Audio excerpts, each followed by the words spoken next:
Welcome to JazzTime. JazzTime.com is an online store that buys, sells, trades authentic luxury watches. We make these videos so our customers can easily choose the best watch for themselves in the comfort of their own home. If you like this watch and would like to purchase it at the lowest price anywhere online, click on the link in the description below to buy it at JazzTime.com. Today, I'll be reviewing the Cartier Santos de Cartier watch, size medium, two-tone with a diamond bezel and champagne golden dial.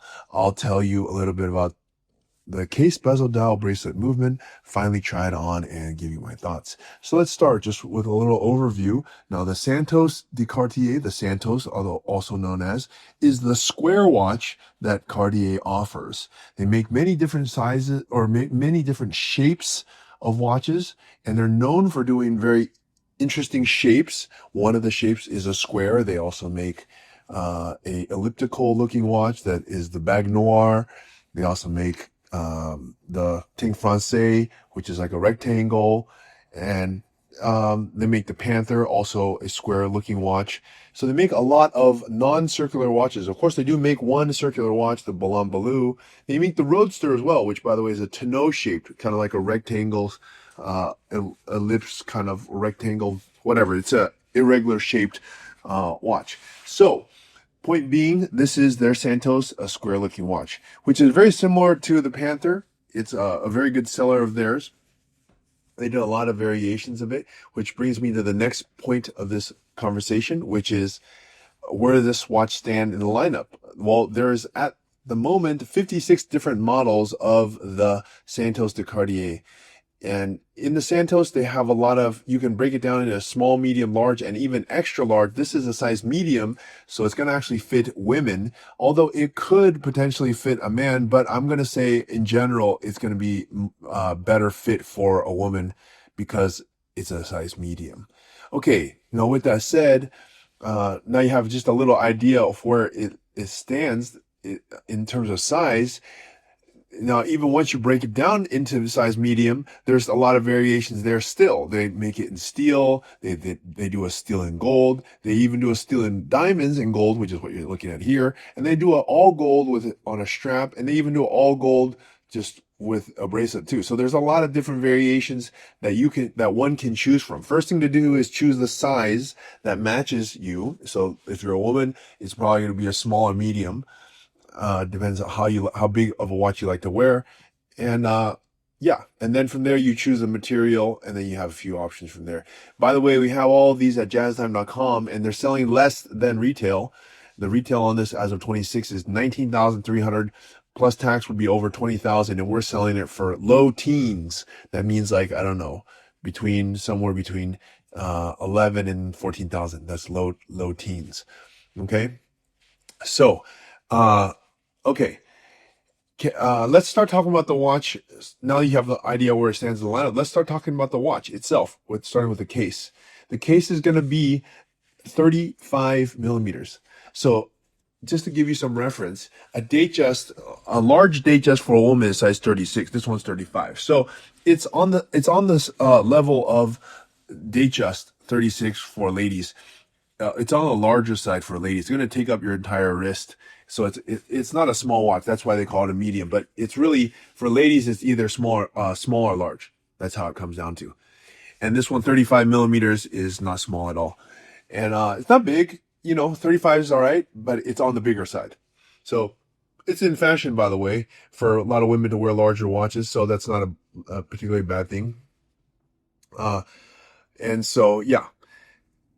But again, men can also wear it. A thickness of 8.8 millimeters, call it 9 millimeters, which is also a pretty nice thickness if you ask me. Okay, so let's look at the next thing, which is going to be what? Yeah, the case. Okay, so as we're talking about the case is going to be in all steel. You have a very nice beveled edge and very flowing lines. The beveled edge has a flowing line.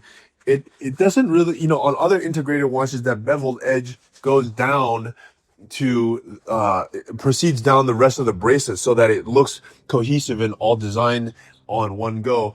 The Santos doesn't really do that, but it still does look cohesive because of these screws that are down the bracelet as well as onto the bezel. But as far as the case, that's one notable difference. It doesn't have that high polish beveled edge that extends from the case down the bracelet. At any rate, it's still a very beautiful case, flowing lines, and it keeps the shape of the case itself is rectangular, but the dial portion is square. And it actually kind of reminds me of a cubitus, you know, the Patek cubitus. I wonder if the cubitus maybe even copied this in some way. Because if you notice, the Santos kind of looks like the Panther. It's an evolution of it. And the Cubitus looks like the Nautilus, which is an evolution of the Nautilus. So I wonder if there's anything hidden there. Okay. Right. So that's the case. Let's look at the bezel here. Now, the bezel is going to be adorned with diamonds.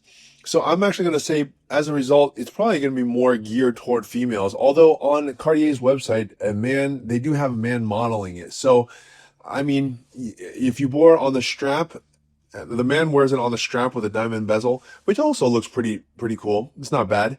But yeah. Okay, but anyways, the bezel is going to have 206 brilliant cut diamonds. That's a lot of diamonds for the amount of size this is. It's a lot. And I think it makes the watch look very luxurious, especially with this gold and diamonds and everything. And it has, despite having this many diamonds, 206 of them, it has only a carat weight of 0.64. This because they're very small pave diamonds, and I think it looks quite nice. Okay, all right. Let's look at the dial here. Now, usually Cartier is doing dials in white Roman, or silver Roman as they call it. This one's golden sunray dial. You don't see that very often. In fact, for the size medium, it's the only golden sunray. They do a white, a green, a blue, but no golden sunray. And then you have your typical blue sword hands, which Cartier is known for, which I think is pretty nice. Okay. All right, let's look at the bracelet.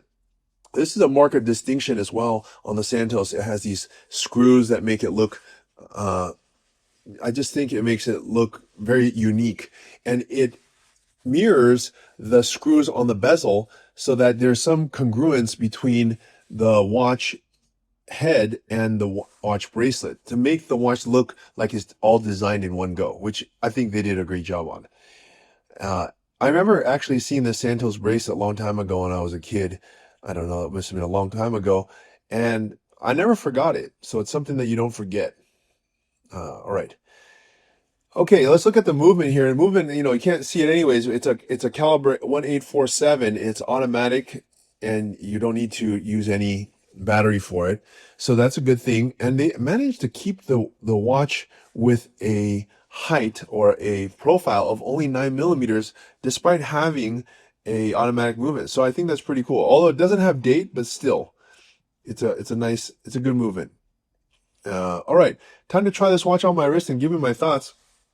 Now, I like Cartier as a brand, and Santos is definitely one of the collections that keeps this Cartier looking fresh and cool. Irregular shape, something not of the norm that you see all the time, like circle, circle, circle.